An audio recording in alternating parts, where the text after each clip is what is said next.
Bonjour à tous, bienvenue dans un nouveau numéro de votre JT au sommaire cette semaine. Jeudi 21 octobre se sont tenues les réunions de présentation de la mutuelle communale. Mais alors qu'est-ce qu'une mutuelle communale et qu'est-ce que ça inclut? On vous donne quelques informations. Le mois Octobre Rose consacré à la lutte contre le cancer du sein touche à sa fin. Nous avons rencontré 3 médecins vélisiens pour en savoir un peu plus. Enfin, Aurore Gorlier est allée à la rencontre de Tom, jeune vélisien, accordeur de piano.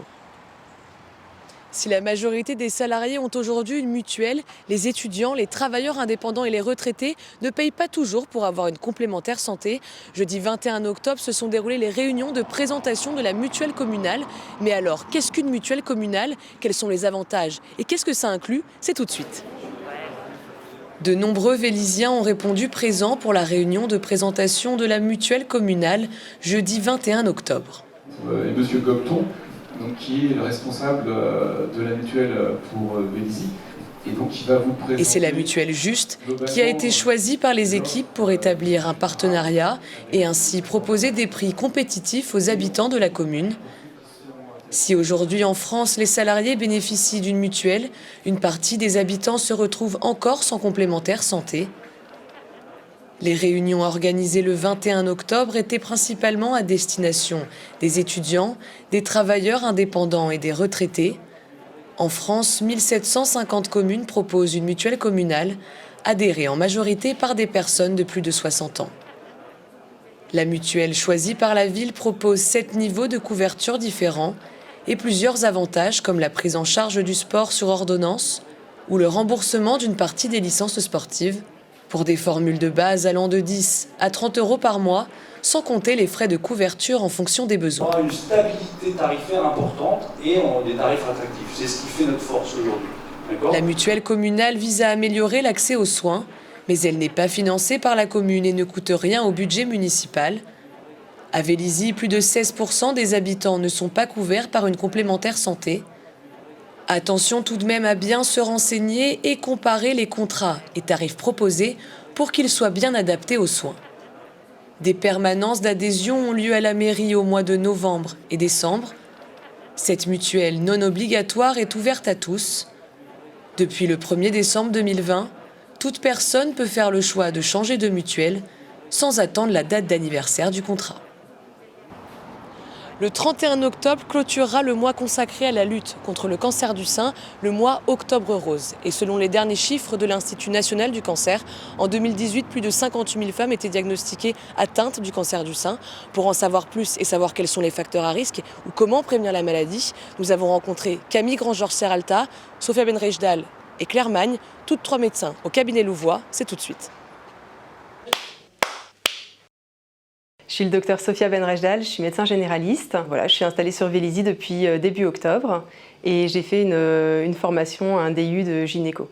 Alors moi je suis le docteur Claire Magne, je suis médecin généraliste qui a fait aussi un DU de gynécologie et je suis installée sur Vélizy depuis 2 ans. Je suis le docteur Camille Grand-Georges-Serralta, je suis médecin généraliste installée à Vélizy depuis 1 an et demi.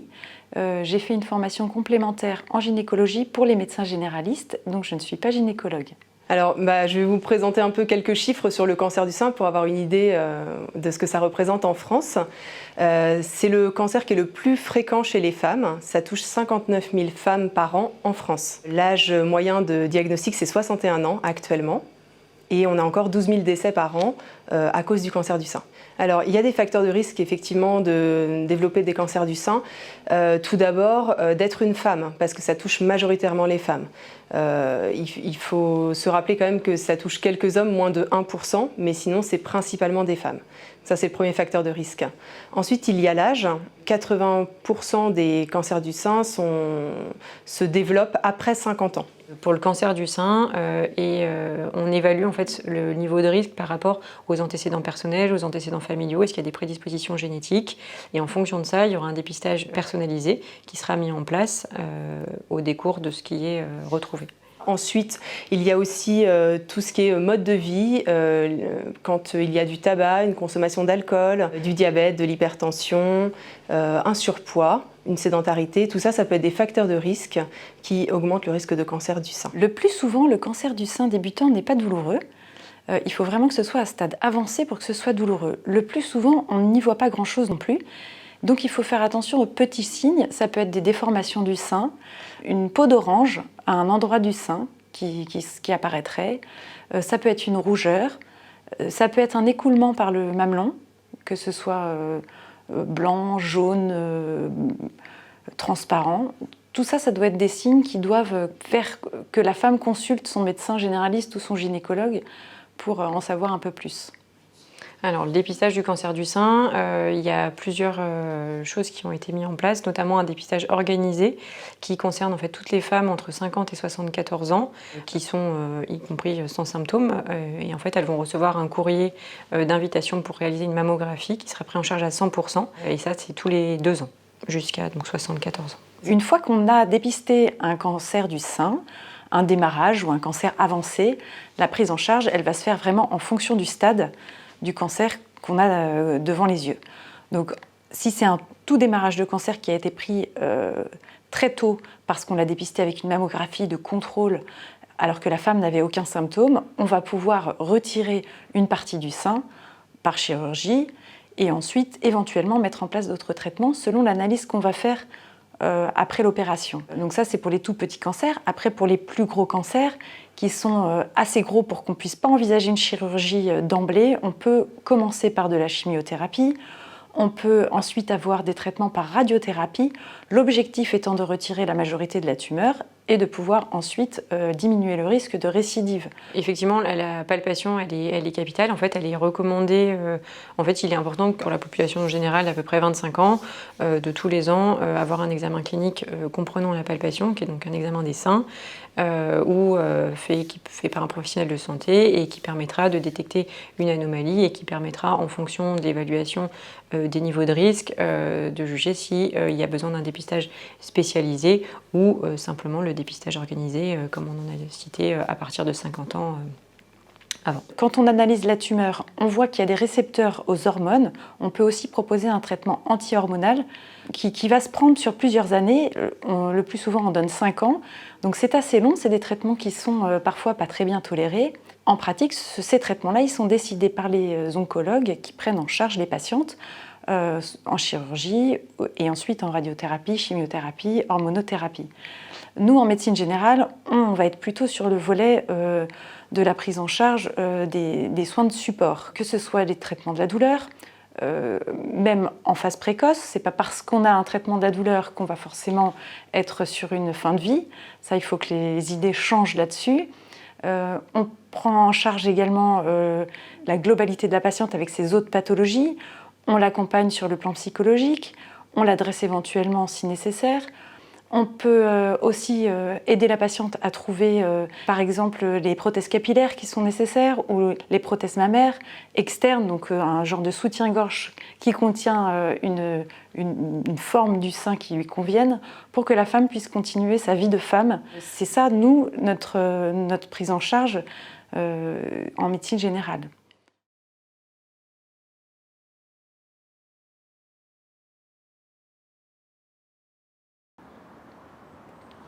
Avant de composer un morceau sur un piano, encore faut-il qu'il soit bien accordé. Travailler les accords, c'est le travail de Tom, un jeune Vélisien de 19 ans. Aurore Gorlier a rencontré ce technicien dans son appartement à Vélizy. C'est tout de suite.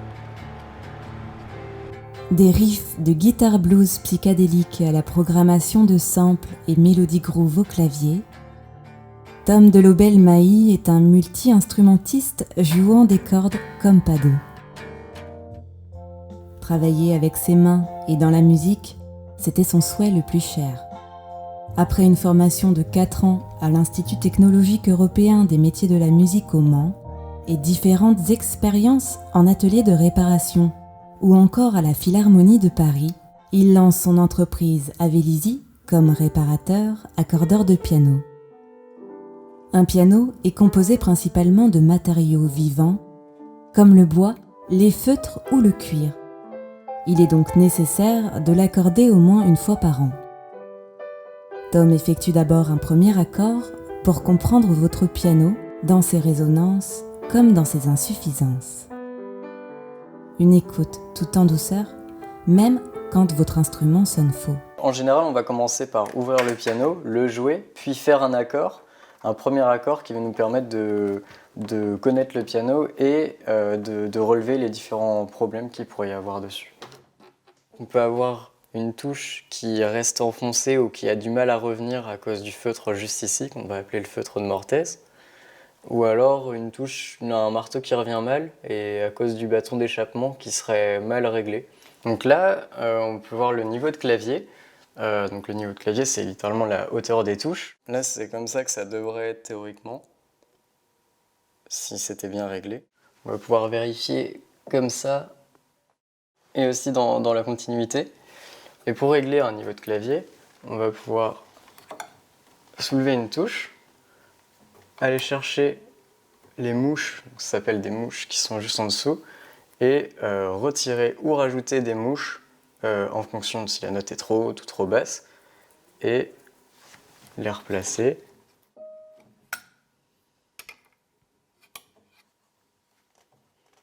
Tasser un petit peu les mouches et regarder ensuite si la touche est assez haute ou bien si elle est trop basse et ensuite réajuster, et ça sur tout le reste du clavier. Ces premiers réglages vont faciliter l'accord, et c'est par conduction osseuse que ce La fondamental va le traverser depuis sa main sur les touches jusqu'à la clé ajustant les chevilles. Moi j'utilise encore un diapason pour trouver mon La 440 ou 442, mais on peut se servir d'applications sur téléphone. Et il existe même des applications pour accorder le piano entièrement, donc ça ne permet pas à n'importe qui d'accorder un piano. Ça se fait principalement à l'oreille et aussi un peu aux sensations. On va écouter ce qui s'appelle des battements, c'est ce qu'on va entendre quand disons, des notes ne sont pas tout à fait justes entre elles, et on va régler ces battements de manière à ce que ça sonne de manière harmonieuse.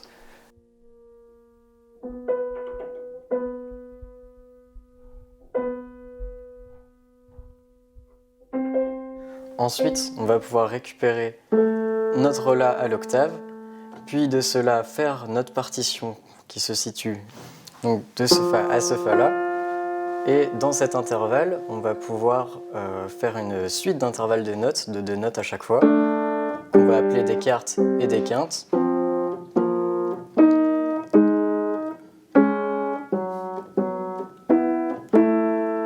Une fois qu'on a fait donc, ce qu'on appelle la partition, qui est la première étape, on va pouvoir l'étirer sur le reste du piano avec ce qu'on appelle des octaves.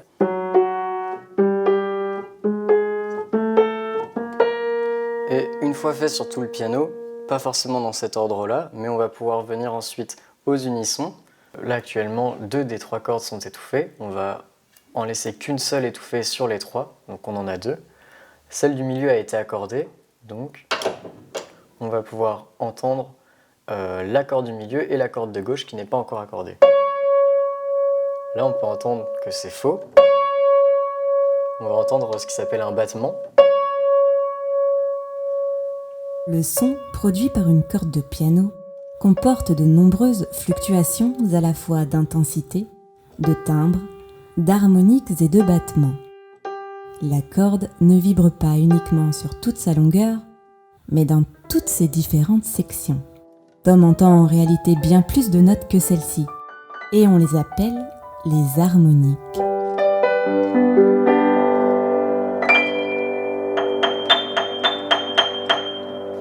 Là, il est dans les aigus, c'est un petit peu bas.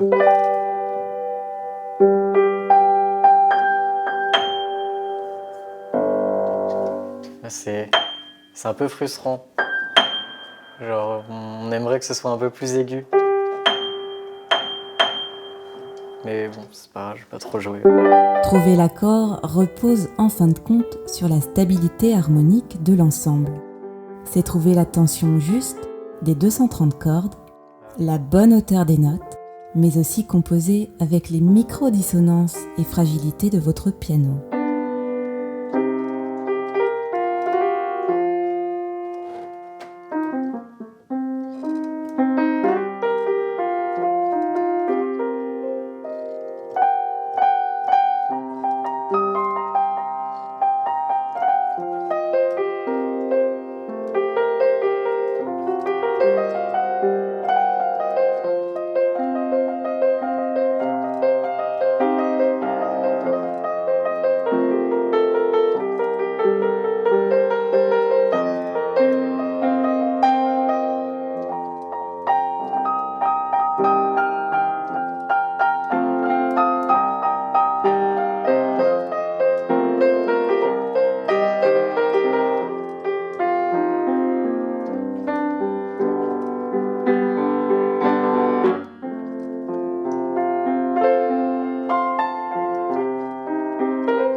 Votre JT est maintenant terminé, merci beaucoup de l'avoir suivi. Vous pouvez retrouver toutes les actualités vélisiennes sur notre site ou nos pages Facebook et YouTube. Je vous dis à la semaine prochaine.